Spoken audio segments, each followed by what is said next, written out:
Friends, welcome back my channel educational आगे point. तो यहाँ पे आप देख सकते हैं कि मैंने सारी टीचिंग एप्टीट्यूड की क्लास, यानी कि आपकी जैसे कि टीचिंग एप्टीट्यूड में भी बहुत सारे पार्ट बाय पार्ट होते हैं।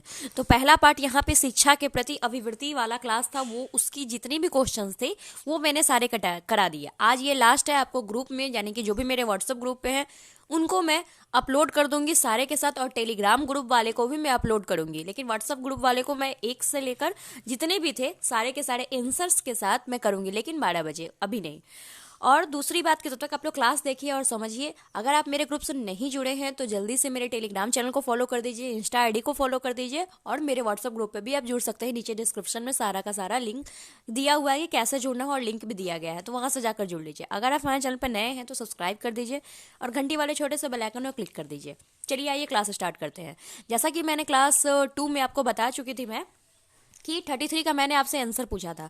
तो यहाँ पे 33 का आंसर होगा यहाँ पे कि आपका आंसर है गलत उत्तर को छोड़कर अगला प्रश्न पूछना, ये प्रतिक्रिया करने की एक बहुत ही गलत विधि है।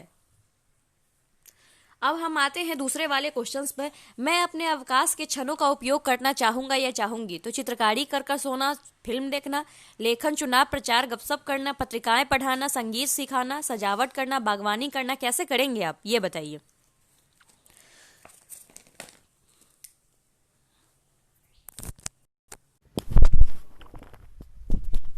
चलिए, आई होप कि आपको आंसर पता चल गया हो।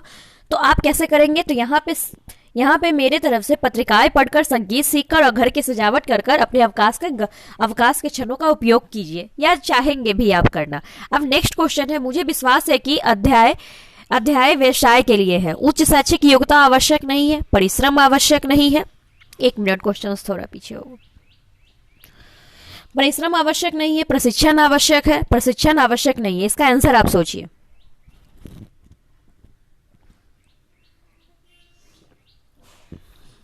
तो चलिए इसका मैं आपको आंसर दे दूं। तो इसका आंसर है आपका यहाँ पे प्रशिक्षण आवश्यक है। मुझे विश्वास है अध्यापन व्यवसाय के लिए एक प्रशिक्षण, यानी कि वक्त वक्त पर सीखते रहने के लिए आवश्यक है। यदि दो छात्राएं आपस में झगड़ रही हो तो आप क्या करेंगे? चुपचाप वहां से चली जाएंगे, प्रधानाचार्य को सूचित करेंगे, दोनों को डांट कर अलग कर देंगे और दोनों की पिटाई करेंगे। तो चलिए, आपको पिटाई करना एक हल नहीं होता है तो आप क्या करेंगे? तो दोनों को डांट कर, जैसे कि बचपन में टीचर करते थे कि अलग करते थे डांट कर। पिटाई तभी करते थे जब हम बदतमीजी करते थे। चलिए अब नेक्स्ट है, एक प्रखर बुद्धि बालक यदि कक्षा में अनुशासित हो रहा हो तो उस समय उसे क्या करना चाहिए? तो उसे क्या करना चाहिए? उसकी समस्या को समझने का प्रयास करना चाहिए, उसकी परवाह नहीं करनी चाहिए, उसको कठोर दंड दिया जाना चाहिए, उसके अभिभावक से शिकायत करनी चाहिए। तो आप क्या करेंगे? उसके पेरेंट्स से शिकायत करेंगे? चलिए, ऐसा नहीं करेंगे। उसकी समस्या को समझने का हम क्या करेंगे? प्रयास करेंगे, यानी कि उसकी समस्या क्या है उसकी हम प्रयास करेंगे। छात्रों के विषय में प्रति रुचि विकसित करने का सबसे प्रभावशाली ढंग कौन सा है? दंड देना, कक्षा से चले जाना, शिक्षण विधि में सुधार, शिकायत करना। चलिए, तो शिक्षण विधि में, यानी कि आपकी जब टीचिंग मेथोडोलॉजी ही अच्छी नहीं होगी, टीचिंग मेथड, तो आप कैसे किसी बच्चे को समझा सकते हैं? जब तक मैं आपको अच्छे से नहीं पढ़ाती हूँ तो आप समझते हो जी नहीं, आप नीचे कमेंट करते हो कि मुझे समझ में नहीं आया। ठीक उसी तरीके से शिक्षण विधि में जब तक अपना सुधार नहीं कीजिएगा तब तक बच्चे कैसे समझ पाएंगे आपकी बातों को? अध्यापक सम्मान पाता है क्यों? जो राजनीति में रुचि लेता है, जो धन अर्जित करने में अधिक रुचि लेता है, जो विषय ज्ञान वृद्धि में रुचि रखता है, जो धर्म में रुचि रखता है। क्या आंसर होना चाहिए आपके अनुसार? चलिए, यहाँ पे देखिए, आपके अनुसार या मेरे अनुसार भी यहाँ पे जो राइट आंसर वो देखते हैं, जो विषय ज्ञान में वृद्धि रखता है तभी हम क्या करते हैं, वो रुचि पाता है। अब चलिए 14 नंबर करते हैं। इसके 40 क्वेश्चन थे, 40 क्वेश्चन मैं आपको करवा चुकी हूँ।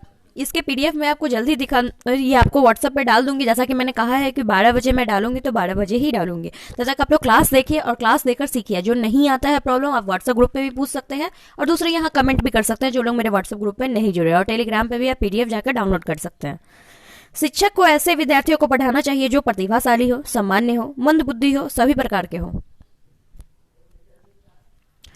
तो देखिए, शिक्षक की नज़र में कोई ऐसा विद्यार्थी ऐसा नहीं है कि आप स्टूडेंट जो तेज स्टूडेंट है उन्हीं को पढ़ाएंगे। जाहिर सी बात है कि यहाँ पे इतने सारे हैं तो मैं तेज स्टूडेंट को ही तो मैं लेकर नहीं चलती ना, कि आप कैसे हैं ये आपको पता है, मुझे तो नहीं। मेरे लिए तो आप लोग सब एक समान हो। जो मंद बुद्धि होते हैं उसको भी मैं चाहूंगी, या सामान्य उसको भी चाहूंगी कि वो प्रतिभाशाली बने, तेज बने। बाकी उसकी कैपेसिटी पर डिपेंड करती है। तो जो सामान्य हो, इसलिए इसका आंसर क्या होना चाहिए, तो सभी प्रकार के ऑल इन वन बच्चे होंगे, आपको उसको पढ़ाना आपका धर्म है। तो आप बी ए टीचर, अपने आप को टीचर रखकर सोचिए, तभी आप इसका आंसर कर पाएंगे, वरना आप इसका आंसर नहीं कर पाएंगे।